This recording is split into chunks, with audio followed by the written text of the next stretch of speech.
Hey there, this is Natalie, and yesterday I released a video discussing the latest Attack on Titan Chapter 139 leaks, which referred to the leaks from a well-known source known as Zekken, and which were posted on readsnk.com, which has in the past been really good at posting only credible leaks. Now, when I made the video, I was fairly confident that those initial leaks were the real thing, not because they sounded any more plausible than many of the other things we've seen going around on Reddit and Twitter claiming to be leaks, but because of where they came from and the pattern for leaks coming out in previous months.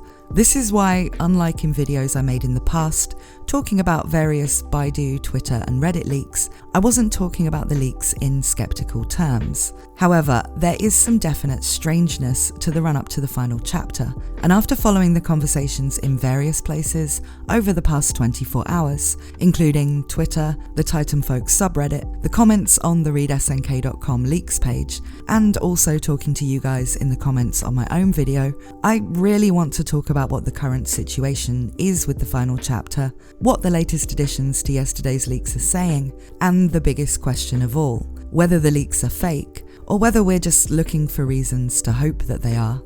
So first of all, the pattern we'd gotten used to for Attack on Titan manga chapter leaks was that there would be some stuff claiming to be leaks floating around the internet for a couple of weeks before the official chapter release, which was generally fun to discuss, but which could only really be treated as theories, and which always turned out to be wrong. Then around the 4th or 5th of the month, we'd start to see text leaks for the chapter from a few sources who became well known in the Attack on Titan manga community, one of them being Zekken. readsnk.com would post what they regarded as verified leaks on the page for the new chapter, and at that point, we had leaks that could be taken seriously. Over the next couple of days, those leaks would get expanded on with more information from the reliable sources and the odd leaked panel, until we then got the raw Korean scans. This month, however, things were already different from what we expected. The 4th and 5th came and went with no leaks, and there were rumours that none of the usual leakers would be posting anything this month out of respect for Isayama. I haven't seen anything that shows Zekken saying that he wouldn't be leaking, so I'm not sure whether that was his position or it's just something people began to say as a way of explaining why the expected leaks hadn't come yet, with perhaps the real reason simply being that things are tighter this month and leaking is more difficult and risky. But then, yesterday on the 6th, we did finally get some Zekken leaks, which readsnk.com added to their Chapter 139 spoilers and raw scans page, and it seemed like the ball was beginning to start to roll. It was at that point that I made my video, and I was expecting that over the following hours, we'd get more and more details to better explain what was in those vague text leaks, along with some panels, and then of course, the Korean scans. However, what began to happen next was strange, especially considering that these leaks were already later than usual. Rather than starting to see panels coming out, instead we got a few strange additions put out one at a time by Zekken, which added some weird and frankly pretty sus sounding things to the leaks. One included a strange conversation between Reiner and Jean, where Reiner was sniffing a letter from Historia, and Jean was talking about liking girls who read history books. Another said that Eren had manipulated Armin in the past into eventually wanting to kill him. These seemed so odd that a lot of people began to question whether the leaks, which, let's face it, most people weren't all that happy with, could all be an elaborate troll from Zekken, or that something else weird might be going on. That was the situation when I tore myself away from it last night and got some sleep. There was a big question of whether these strange leaks were hints that the whole thing was fake, or whether thinking that was just a cope. But things kept moving, and today we still don't have any panels, but the latest situation is that another well-known leaker, Shuko, has agreed with Zekken's leaks in some protected tweets, and also added some more details. Zekken too has provided more text information. You can see the tweets and the details from Zekken on the chapter page at readsnk.com, but I think the information is organised a bit better in the pinned final chapter leaks discussion thread on the Titan Folks subreddit, and I'll link to all of that in the description. I'm showing what we have on screen, but it's a bit difficult to tell what order any of this goes in, and so you might want to look over it all yourself too.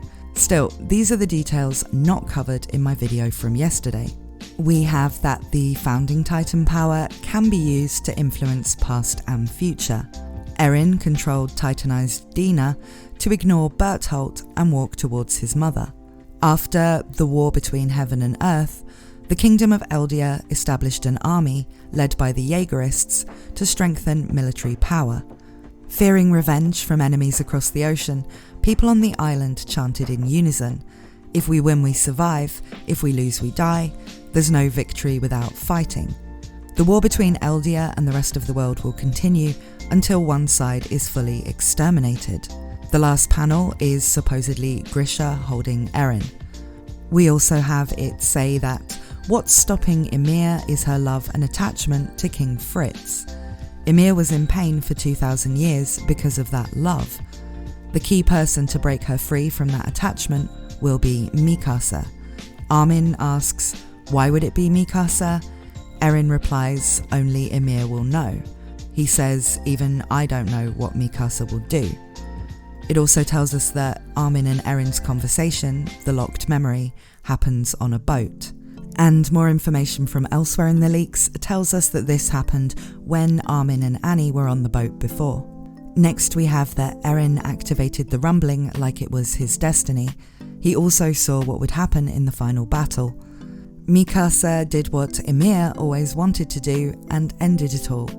Eren cried during his conversation with Armin because he can't be with Mikasa forever. He wants Mikasa to stop moving forward. He wants Mikasa to be his everything. But in the end, he still made Armin agree that he wouldn't tell this to Mikasa.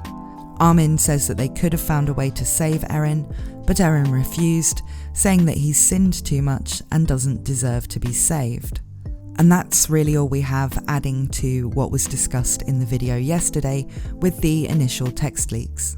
Now with Shuko and Zekken seemingly in agreement about this, as well as another source known as Henry, who has posted accurate leaks in the past, apparently also agreeing with Zekken, it really does seem like if this stuff was fake, it's all being done very elaborately, and I can't really see any purpose to that.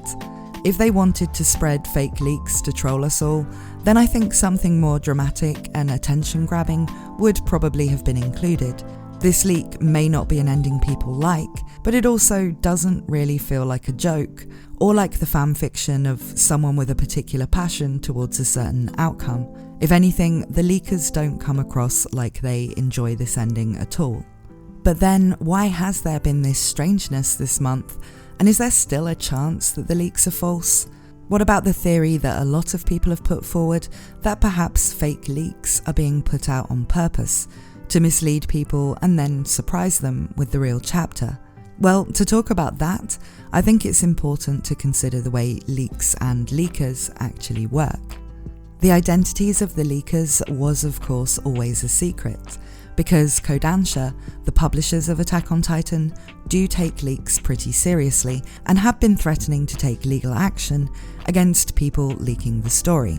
However, due to the leaks being posted originally in Chinese, and of course the first scans we get coming from Korea, we can assume that the leakers are in some way involved in the production or manufacturing of the Chinese and Korean manga editions, which come out officially at the same time as the Japanese ones, rather than them being in Japan and working directly for Kodansha, or being closely tied to Isayama, or anything like that. This is important because a lot of people really misunderstand how the leaks came to be, and think that if Kodansha are serious about stopping them, or if they wanted to get them on board with a plan to spread fake rumours, it would be easy for them to identify the sources, because it must be someone on the editorial staff, or at least someone else that Isayama knows and could suspect. Now that's a complete misconception. given we are dealing with a manga that's printed and sold in a large number of countries. And that means that, unlike with a digital release,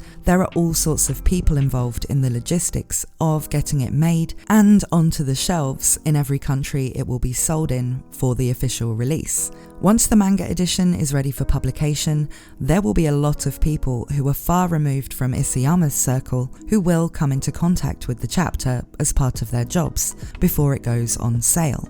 In general, these people will have signed non-disclosure agreements, and it's that makes them subject to possible legal action if they leak things online, as well as, of course, potentially losing their jobs. So leaking things is not without risk, and there will be more pressure on people with access to this information not to leak it than usual, where this is the final chapter.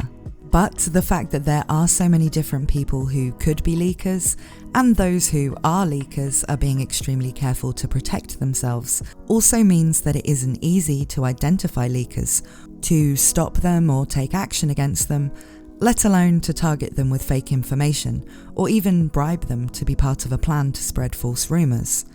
If a false leak plan didn't involve directly contacting the leakers and getting them to put out false leaks, then instead, it would have to involve a very expensive operation of writing, drawing and putting into production a whole fake chapter in China and South Korea, as well as Japan, while somehow also producing the real chapter in parallel. I'm not sure whether that would even be logistically possible, let alone worthwhile. At the end of the day, leaks aren't that big of a deal when it comes to whether or not people will buy the official release. So there's no big return on investing in expensive measures to protect against them. So really, in conclusion, I don't think there's much pointing to the leaks being fake.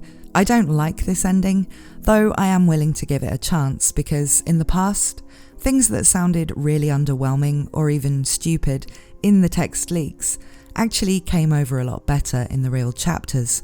So I'm still not going to start analysing whether there are serious plot holes or what the unanswered questions are until I've had a chance to read the chapter properly.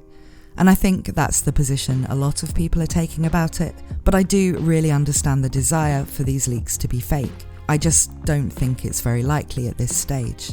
Still, with time differences, we should get all of the answers tomorrow, with the official chapter releasing on the 9th in Japan, and that equating to the 8th for me in Europe, and for a lot of you guys too.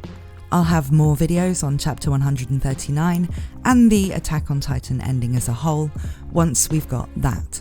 So please subscribe if you want to see that stuff, or for my coverage of other anime and manga series. Thanks for watching, and I hope to see you again very soon.